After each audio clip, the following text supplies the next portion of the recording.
The morning sun peeked through the tall glass windows of the bustling New York City studio. Inside, the energy was electric. Crew members scurried around, adjusting cameras, testing microphones, and ensuring everything was perfect for the live broadcast. The set of Morning Nation gleamed under bright studio lights, its sleek design blending modern elegance with a touch of warmth. This was one of the most watched morning shows in America, and today promised to be something special. Karoline Leavitt adjusted her blazer as she sat in the green room, scrolling through her phone. Her dark hair framed her face neatly, and her sharp eyes reflected both confidence and focus. At just 32, Karoline had already made a name for herself as a political commentator who wasn't afraid to speak her mind. She had risen quickly in the media world, thanks to her quick wit, extensive knowledge, and unapologetic approach to debating even the toughest opponents. Today, however, would test her skills like never before. Across the room, Robert De Niro entered, his presence commanding attention without effort. Dressed in a tailored suit, he carried an air of authority that came from decades of being in the spotlight. Known not only for his legendary acting career but also for his outspoken views on politics and social issues, De Niro had become a polarizing figure in recent years. Some admired his passion. Others criticized him for what they saw as grandstanding. Regardless, no one could deny his influence or his temper. Lisa Monroe, the show's host, greeted them both warmly. With her signature smile and polished professionalism, Lisa was a master at keeping conversations lively while steering clear of outright chaos. Still, she knew this pairing had the potential to spark fireworks. "I'm excited for today," she said cheerfully, glancing between Karoline and De Niro. "It's going to be a great discussion." Karoline nodded politely, though her gaze lingered on De Niro for a moment longer than necessary. She had done her homework, studying every interview, article, and soundbite she could find about him. She knew his strengths and his weaknesses. For his part, De Niro gave her a curt nod, his expression unreadable. He didn't seem particularly thrilled to share the stage with someone half his age, but he wasn't about to back down either. As they walked onto the set, applause erupted from the audience. Both guests took their seats across from Lisa, who wasted no time diving into introductions. "Good morning, everyone. We have two incredible guests joining us today. First, we have Karoline Leavitt, a brilliant political analyst and rising star in the world of commentary. Welcome, Karoline." The crowd clapped enthusiastically as Karoline smiled graciously, waving briefly. "And of course," Lisa continued, turning to her left, "we have none other than the legendary Robert De Niro. Thank you so much for being here, Robert." The applause grew louder, with several fans cheering loudly. De Niro gave a small wave, his lips curling into a faint smile. Once the initial excitement settled, Lisa leaned forward slightly, setting the tone for the conversation. "Today, we're going to talk about some pressing issues facing our country: government, surveillance, privacy rights, and how these topics affect everyday Americans. It's sure to be a fascinating discussion. So let's jump right in." She turned first to Karoline. "Karoline, you've been very vocal about your concerns regarding government overreach. Can you tell us why this issue matters so much to you?" Karoline straightened in her seat, her voice steady and clear. "Absolutely, Lisa. Privacy is a fundamental right, yet we've seen governments around the world chip away at it under the guise of security. Surveillance programs that were once considered extreme are now normalized. People don't realize how much of their personal data is being collected, not just by tech companies but by governments too. And when power isn't held accountable, it leads to abuse." Her words resonated with parts of the audience, who nodded in agreement. Lisa then turned to De Niro. "Robert, you've spoken out on similar issues in the past. What's your take on this?" De Niro cleared his throat, his deep voice filling the room. "Look, I get it, privacy is important, but we're living in dangerous times. Terrorists, hackers, criminals, they're everywhere. If giving up a little privacy means keeping people safe, then I think it's worth it." Karoline raised an eyebrow, sensing an opening. "A little privacy? That's quite an understatement. Surveillance doesn't just stop at borders or bad actors. It affects everyone. Innocent citizens are caught in the net, and once those systems are in place, they're almost impossible to dismantle. Do you really trust any government to use that kind of power responsibly? De Niro frowned, leaning back in his chair. I'm not saying it's perfect, but come on. You can't compare ordinary citizens to terrorists. There has to be balance. Balance? Karoline countered, her tone sharpening. When did we decide that sacrificing our freedoms was acceptable? In the name of safety? History shows us that unchecked surveillance leads to abuse. Governments start targeting activists, journalists, minorities, all in the name of security. Isn't that exactly what we should be fighting against? The tension in the room was palpable. Lisa glanced nervously between the two, trying to maintain control. Okay, let's shift gears for a moment, she interjected smoothly. Robert, you've been involved in various campaigns supporting stricter gun laws. How does that tie into your views on security versus freedom? De Niro shifted in his seat, clearly eager to change the subject. Well, I believe in protecting lives. Guns kill people. End of story. We need common-sense laws to prevent tragedies. Karoline seized the opportunity. And yet, many of those same laws infringe on constitutional rights. Again, it's about finding the line. But instead of addressing root causes like poverty and mental health, politicians push for measures that punish law-abiding citizens. Doesn't that feel hypocritical? De Niro's jaw tightened. You're oversimplifying things. These aren't just abstract ideas. They impact real people. Families who lose loved ones to gun violence don't care about philosophical debates. They want action. So do I, Karoline shot back. But knee-jerk reactions don't solve problems. Look at cities with strict gun laws. Crime rates haven't dropped. Why? Because laws alone won't fix systemic issues. And meanwhile, innocent people lose their ability to defend themselves. Lisa tried again to steer the conversation. Let's talk about another hot-button issue, climate change. Both of you have expressed concern about the environment. Where do you see the biggest challenges? De Niro relaxed slightly, happy to move away from the previous topic. Climate change is the biggest threat we face. We need to act now, not tomorrow. Fossil fuels, pollution, deforestation, it's all connected. Governments and corporations need to step up.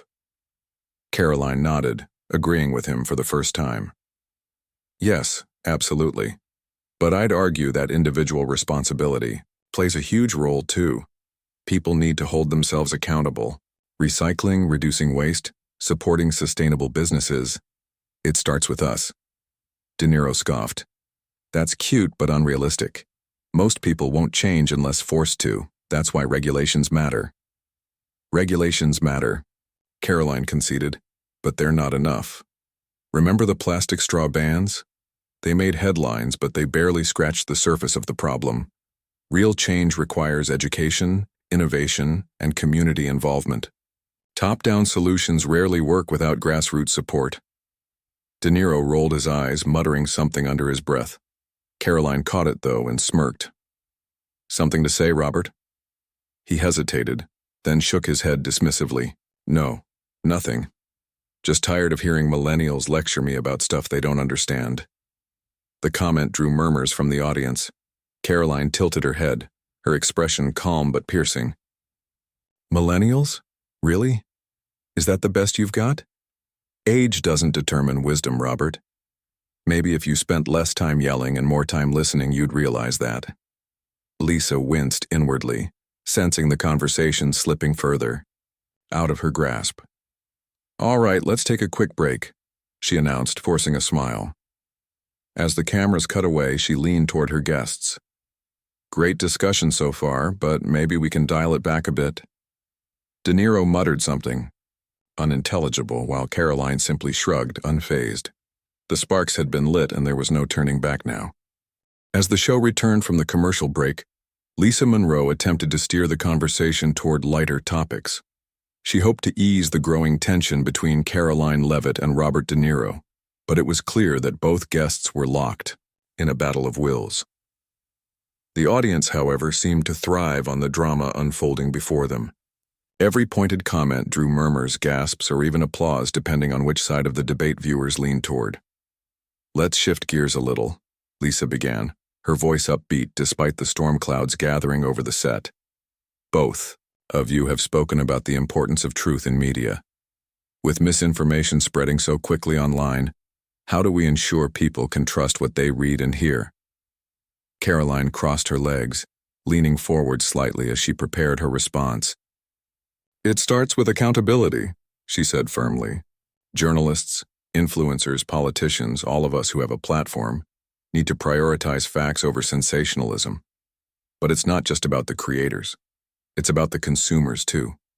People need to learn how to critically evaluate sources instead of blindly sharing headlines. Niro nodded along initially, seemingly agreeing with her point. But then he added, That's true, but let's not pretend it's all on individuals. Big tech companies are making billions off this chaos. Algorithms push outrage because it keeps people hooked. If you want to fix the problem, you have to regulate those platforms. Karoline raised an eyebrow, her tone sharpening. Regulate? You mean give governments even more control over what we see and say? That's dangerous territory, Robert. Once you start censoring one thing, where does it stop? It's not censorship, Niro shot back, his voice rising. It's protecting people from lies. Do you really think conspiracy theories and fake news don't hurt anyone? Look at the damage they've caused. And look at the damage authoritarian regimes cause when they silence dissent. Karoline countered.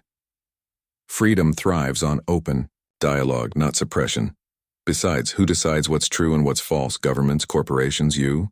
The audience erupted into murmurs again, some clapping for Karoline's boldness while others booed her defiance. Lisa tried to intervene, sensing the argument spiraling out of control. Okay, she said hurriedly. Let's take a step back here. Both points are valid, but maybe we— No, I'm curious, Niro interrupted, glaring at Karoline. You talk a big game about freedom, but aren't you just defending chaos? Some things are objectively wrong, and pretending otherwise is reckless. Objectively wrong? Karoline repeated, her lips curling into a smirk. Funny coming from someone who once praised a leader accused of corruption and human rights abuses. Hypocrisy much? The room fell silent for a split second before Niro's face flushed red with anger. He sat up straighter, his fists clenched tightly on the table. That's low even for you, he growled. I never supported corruption, don't twist my words. I didn't twist anything, Karoline replied coolly. Your exact quote was, he's a strong leader. Care to explain what you meant by that? Lisa looked panicked, frantically gesturing for calm. Let's move on, shall we? She pleaded, but neither guest paid her any attention. Niro leaned closer to Karoline, his voice dripping with disdain. You're just a kid playing politics. You don't know what it's like to live through real struggles, to fight for change. All you care about is getting clicks and likes. Karoline's eyes narrowed, her composure cracking ever so slightly. Oh, here we go, she said sarcastically. The "you're too young to understand" card. Classic. Let me guess, you also think millennials ruined avocado toast, right? A ripple of laughter spread through the audience, though it quickly faded as Niro slammed his hand on the table. This isn't a joke, he barked. People are dying because of ignorance and selfishness, and you sit there acting like you have all the answers. I'm not claiming to have all the answers, Karoline shot back, her voice steady despite the escalating tension. But at least I'm willing to listen and adapt. Can you say the same? Niro stood abruptly, his chair scraping loudly against the floor. You're impossible, he spat.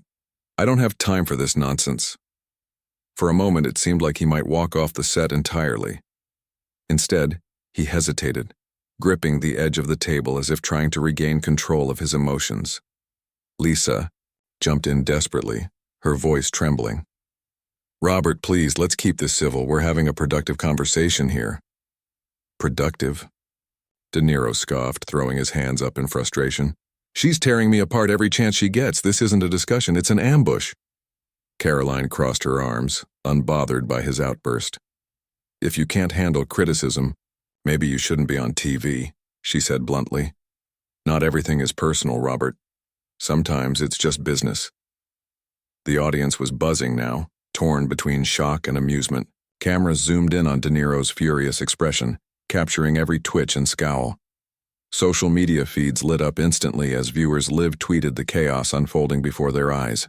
Memes and GIFs of De Niro's meltdown began circulating. Within minutes, accompanied by hashtags like De Niro loses it and Karoline wins Lisa, desperate to salvage the segment, turned to Karoline. "Do you have anything else to add, Karoline?" she asked cautiously. Karoline paused, considering her next move. She could sense the tide turning in her favor, but she knew better than to gloat. "I'll say this," she began, her tone measured yet firm. "Passion is important, but so is humility.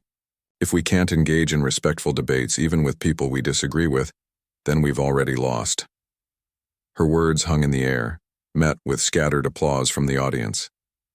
De Niro, still fuming, muttered under his breath, shaking, his head in disbelief. Lisa seized the opportunity to wrap up the segment, thanking both guests for their candid insights, before hastily moving on to a pre-recorded package about local heroes. Backstage, the atmosphere was tense. Crew members exchanged uneasy glances as De Niro stormed off the set without another word. Karoline, meanwhile, remained composed, sipping water as she reviewed her notes. Maria Lopez, her strategist and close friend, rushed over to congratulate her. "You crushed it," Maria whispered excitedly. "Did you see the way he reacted? Priceless." Karoline allowed herself a small smile, though her mind was already racing ahead. She knew this moment would define her career, for better or worse. As clips of the heated exchange went viral online, opinions poured in from all sides. Supporters praised her for standing up to a Hollywood legend, while critics accused her of deliberately provoking him for attention.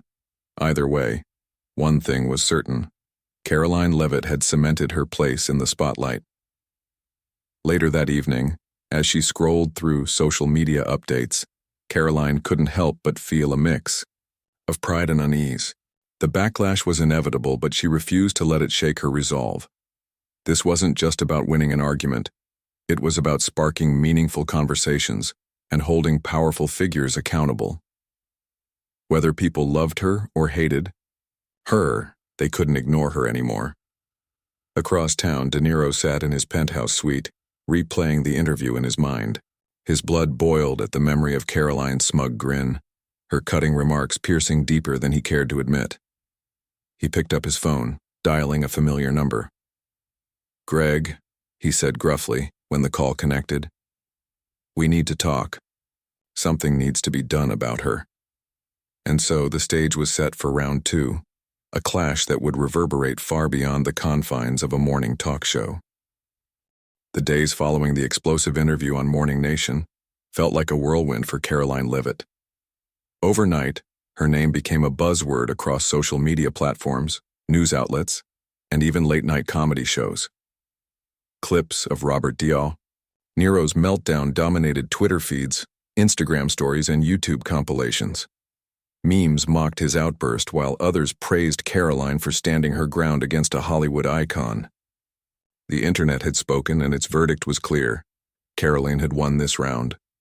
But fame came with a price. As the viral moment spread, so did scrutiny. Karoline found herself inundated with messages, some supportive, others viciously critical. Her inbox filled with emails from fans thanking her for speaking truth to power, but also hate mail accusing her of disrespecting a legend. Some called her arrogant, others labeled her a hero. Amidst the noise, she tried to stay focused, knowing that this sudden surge in attention could either make or break her career. Maria Lopez, Karoline's best friend and strategist, worked tirelessly to manage the fallout.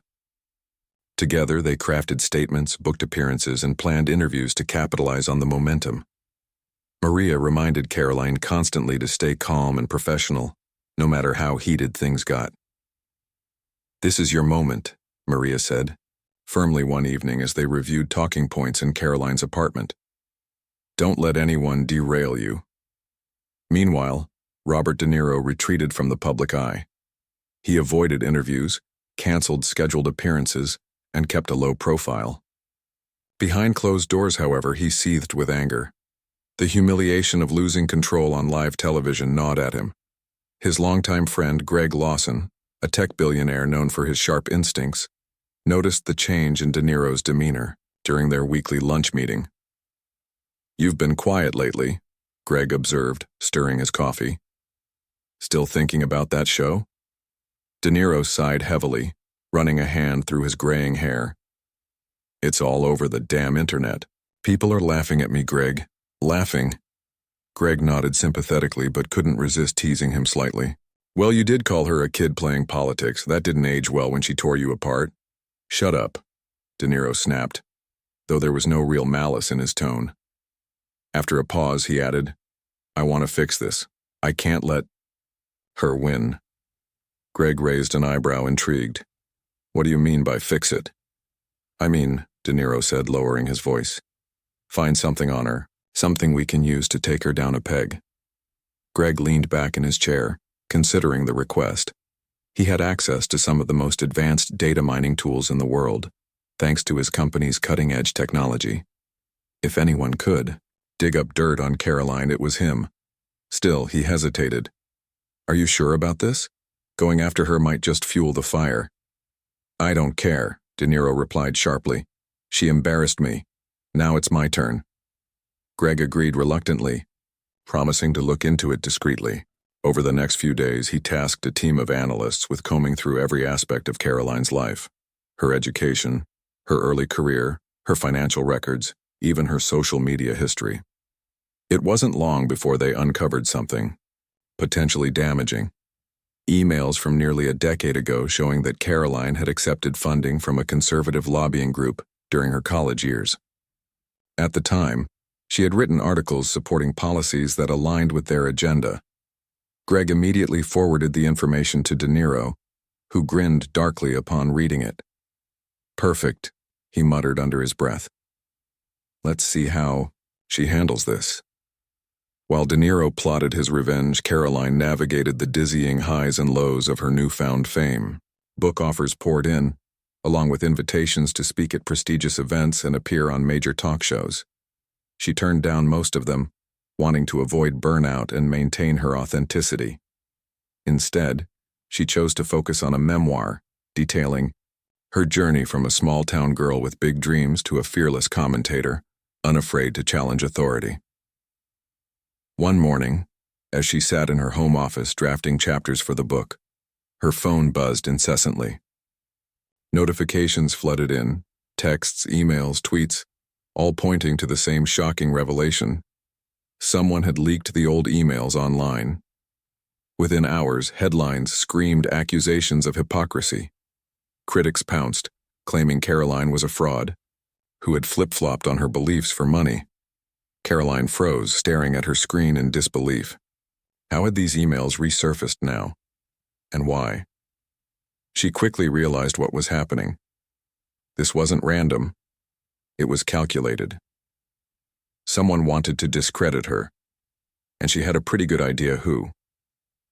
Maria burst into the room moments later, panic written all over her face. "We need to respond fast," Maria urged. "If we ignore this, it'll spiral out of control." Karoline nodded, taking a deep breath.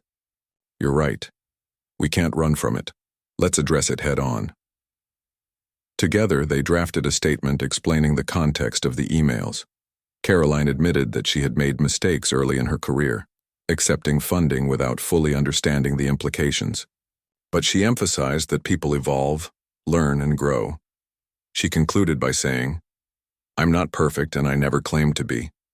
What matters is where I stand now, and what I fight for today." The response divided public opinion. Some viewers felt betrayed, unable to reconcile the young Karoline with the woman they admired today. Others rallied behind her, praising her honesty and vulnerability. Late-night hosts joked about the scandal, while daytime talk shows debated whether it mattered at all. Through it all, Karoline remained steadfast, refusing to let the controversy define her. De Niro watched the fallout unfold with satisfaction. Sitting in his living room, he smirked as he scrolled through comments criticizing Karoline. "That should teach her," he muttered to himself. Yet something nagged at him, a faint sense of unease. For all his efforts to undermine her, Karoline hadn't crumbled. If anything, she seemed stronger, more determined than ever. Greg noticed the shift too. When they met for dinner a week later, Greg broached the subject cautiously. "So, mission accomplished?" he asked, arching an eyebrow. De Niro frowned, swirling his drink. "Not exactly. She handled it better than I expected." "That's because she's smart," Greg pointed out, "and resilient. You underestimated her." De Niro bristled at the comment but knew Greg was right. Karoline had proven herself capable of weathering storms far worse than this. As much as he hated to admit it, she reminded him of himself in his younger years, fierce, ambitious, unwilling to back down. The realization unsettled him. For days he wrestled with conflicting emotions, anger, frustration, and a grudging respect for Karoline's tenacity. Eventually, he decided to take a step back, observing her rise from afar. Perhaps there was more to learn from this experience than he initially thought. As the dust settled, Karoline reflected on the chaos that had consumed her life in such a short span of time. She had faced criticism, judgment, and attempts to destroy her reputation, but she had survived. More importantly, she had grown. Each challenge forced her to confront uncomfortable truths about herself, her values, and her place in the world. One evening, as she stood on the balcony of her apartment overlooking the city lights, Maria joined her holding 2 glasses of wine. "To surviving," Maria toasted, handing one to Karoline. Karoline smiled, clinking her glass against Maria's. "And to thriving," she added softly. Little did she know, the battle wasn't entirely over yet. Across town, De Niro sat alone, in his study, contemplating his next move. Though their war of words had subsided temporarily, neither side was ready to declare victory or defeat. The weeks that followed the email scandal were a blur of activity for Karoline Leavitt. Her life had transformed into a whirlwind of interviews, appearances, and endless discussions about her past. Yet despite the chaos, she refused to let the controversy overshadow her goals. Instead, she used it as fuel to push forward, determined to prove that her critics were wrong. Karoline's memoir became her top priority. She poured her heart into writing it, sharing not only her triumphs but also her failures. The book wasn't just a defense against the accusations, it was a story of growth, resilience, and the importance of learning from mistakes.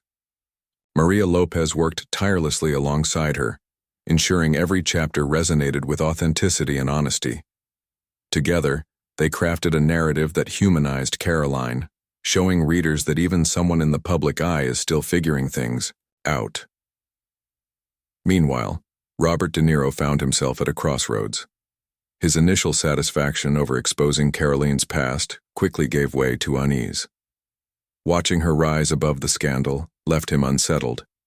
He couldn't deny her strength or her ability to connect with people. For someone who prided himself on being a fighter, seeing Karoline stand tall after such an attack struck a chord deep within him. Greg Lawson noticed the change in his friend almost immediately. During their weekly chess games, De Niro seemed distracted, often staring off into the distance instead of focusing on the board. Finally, one afternoon, Greg decided to confront him. "You've been quiet lately," Greg said, moving a pawn forward. "Still thinking about her?" De Niro sighed, leaning back in his chair. "She won't go away," he admitted gruffly. "Every time I think I've got her cornered, she comes back stronger." Greg smirked, amused by the irony. "Sounds like you admire her." "I don't admire her," De Niro shot back defensively. "I just respect her, I guess. She doesn't back down no matter what." Greg nodded thoughtfully. "Maybe that's why people like her so much. She's real. Flaws and all." De Niro frowned, chewing on the idea. It was true. Karoline's willingness to admit her mistakes made her relatable. Unlike many public figures who tried to cover up their missteps, she faced them head-on. In doing so, she earned trust and loyalty from those who believed in second chances. De Niro realized that his own attempts to discredit her might have only strengthened her position. For days he wrestled with conflicting emotions. On one hand, he wanted to put the entire ordeal behind him and move on. On the other hand, he couldn't shake the feeling that there was more to learn from this experience. Maybe, he thought, it was time to try a different approach. One evening, as Karoline prepared for a live interview on primetime news, her phone buzzed with an unexpected notification. A message from an unknown number read simply, "We need to talk." At first, she dismissed it as spam, but curiosity got the better of her. She replied cautiously, asking who it was. The response came moments later. "It's Robert De Niro." Karoline froze, staring at the screen in disbelief. What could he possibly want now? After everything that had happened, she assumed he'd want nothing to do with her. Still, something inside her urged her to hear him out. She texted back, agreeing to meet under the condition that it be private and without cameras. The next day, they met at a quiet restaurant tucked away in a less busy part of Manhattan. The dim lighting and soft jazz music created an atmosphere of calm, though both knew the conversation ahead would likely be anything but. When De Niro arrived, he looked different, less guarded, more reflective. Karoline greeted him politely, unsure of what to expect. "Thanks for coming," De Niro began, his tone softer than usual. "I know we didn't exactly part on good terms last time." Karoline nodded, keeping her expression neutral. "No, we didn't, but here we are." De Niro hesitated, searching for the right words. "Look, I'm not great at apologies, but I owe you one. What I did, trying to dig up dirt on you, it was wrong and immature." Karoline raised an eyebrow, surprised by his candor. "Why the sudden change of heart?" He shrugged, looking down at his hands. "Because I saw how you handled it. You didn't crumble. You owned your mistakes and kept going. That takes guts, something I should have done years ago." His admission caught her off guard. She had expected anger, defensiveness, maybe even another attempt to undermine her. But this was unexpected, and strangely refreshing. "Apology accepted," she said finally, her voice steady. "But I hope you understand why I'm cautious. Trust isn't built overnight." "Fair enough," De Niro replied, nodding. "I'm not asking for forgiveness, just a chance to start over.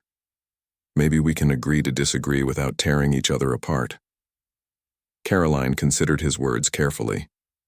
As much as she disliked what he had done, she recognized the value of extending an olive branch. After all, holding on to bitterness wouldn't serve anyone. "All right," she said slowly.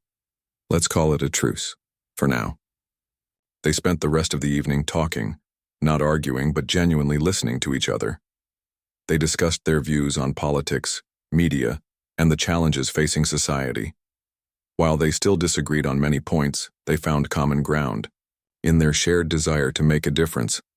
By the end of the night, neither felt the need to rush to judgment anymore. Though they weren't friends, they parted ways with mutual respect, a small but significant step toward healing old wounds. Back in the public eye, rumors swirled about the mysterious dinner between Karoline and De Niro. Paparazzi snapped photos of them leaving the restaurant together, sparking speculation about what had transpired. Some accused Karoline of staging the meeting for publicity, while others praised her for extending grace to a former adversary. In response, Karoline released a brief statement. "Sometimes conversations happen behind closed doors because they're meant to stay private. Let's focus on the issues that truly matter." Her words resonated with many, reinforcing her reputation as a leader who prioritized substance over spectacle. Meanwhile, De Niro took a step back from public commentary, choosing instead to reflect on his actions and consider how he could use his platform more responsibly. As the months passed, the world moved on to new headlines, new scandals, and new debates. But the ripple effects of Karoline and De Niro's clash lingered. For Karoline, it marked the beginning of a new chapter, one defined not by conflict but by growth. For De Niro, it served as a reminder that even legends must evolve. And somewhere in the middle, amidst the chaos and noise, a fragile yet meaningful understanding emerged. Two strong-willed individuals, once locked in battle, had discovered that Sometimes the greatest victories come not from defeating others, but from finding peace within themselves. Months had passed since the explosive interview on Morning Nation and the subsequent fallout. Life for both Karoline Leavitt and Robert De Niro had changed in ways neither could have predicted. For Karoline, the storm had transformed her into a household name, a symbol of resilience and courage for many.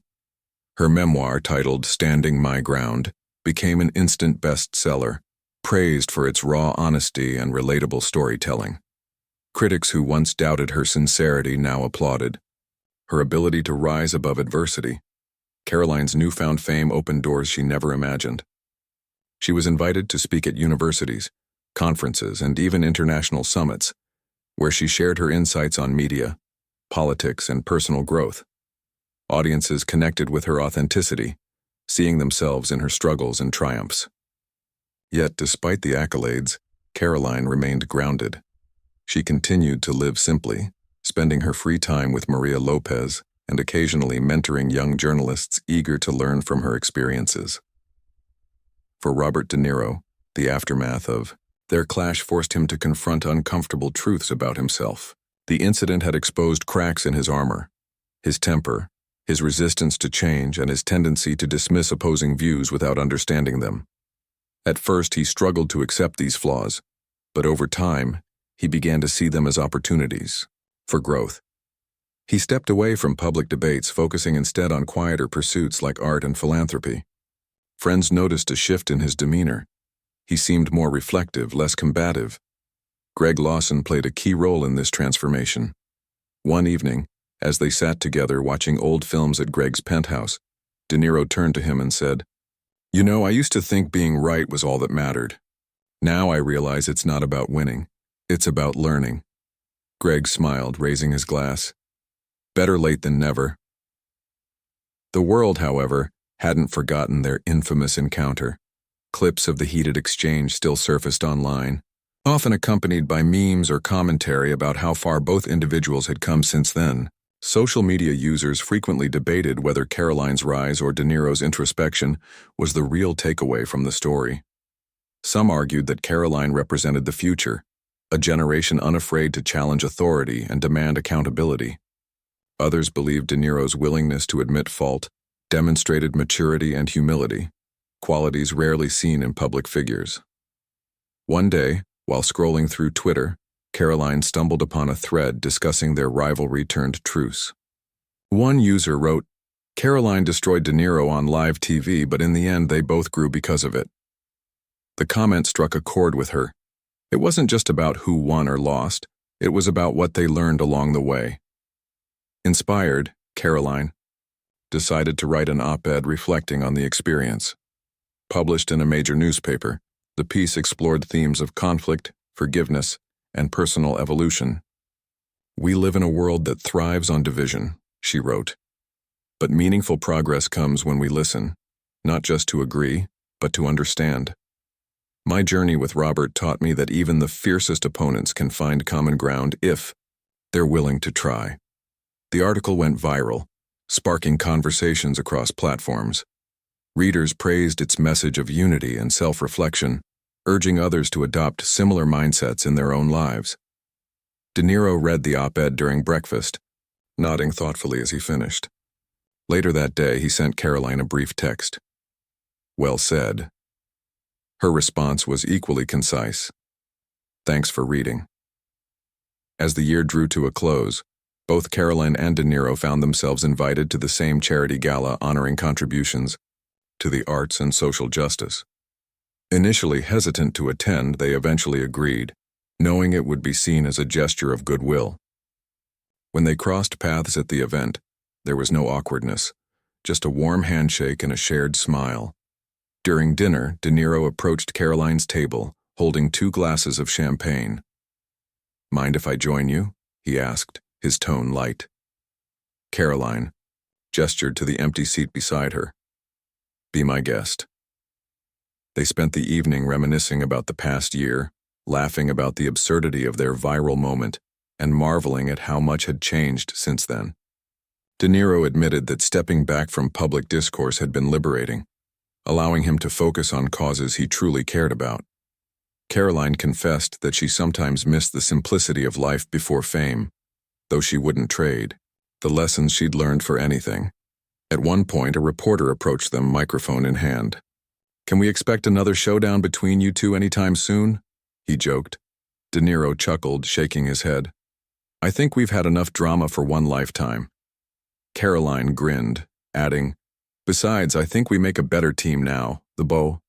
Reporter laughed, snapping a photo of them together before moving on. That image later appeared in several publications, captioned with phrases like, "From foes to allies," and proof that people can change. In the months that followed, Karoline and De Niro occasionally collaborated on projects promoting civic engagement and education. Though their partnership surprised many, it made perfect sense to those who knew them. Both understood the power of storytelling and the importance of using their platforms responsibly. Together, they launched a podcast series called Different Perspectives, featuring discussions with people from diverse backgrounds and ideologies. Each episode emphasized empathy, curiosity, and the value of respectful dialogue. Audiences embraced the show, praising its refreshing approach to divisive topics. Critics hailed it as a model for bridging divides in an increasingly polarized society. For Karoline and De Niro, it was proof that their journey, from adversaries to allies, hadn't been in vain. Looking back, neither could have predicted how things would unfold. What started as a heated argument on live television had evolved into something far greater, a testament to the possibility of growth, understanding, and reconciliation. Karoline often reflected on the irony that someone she once viewed as an enemy had ultimately helped her become a better version of herself. And De Niro, for his part, realized that admitting vulnerability didn't weaken him. It made him stronger. On a crisp autumn morning, Karoline stood on the balcony of her apartment, sipping coffee as the city woke up below. Her phone buzzed with a notification, a message from De Niro congratulating her on the success of her latest project. She smiled, typing a quick reply. "Couldn't have done it without you." Far across town, De Niro sat in his study, gazing out at the skyline. He thought about the road they'd traveled, the anger, the misunderstandings, and finally, the peace they'd found. It wasn't perfect, but it was enough. And sometimes, he realized, that was all anyone could hope for. As the sun rose higher, casting golden light over New York City, both Karoline and De Niro felt a quiet sense of satisfaction. They had faced chaos and emerged stronger, not because they defeated each other, but because they chose to grow. In doing so, they reminded the world of a simple yet profound truth. Destruction may grab headlines, but creation leaves a legacy.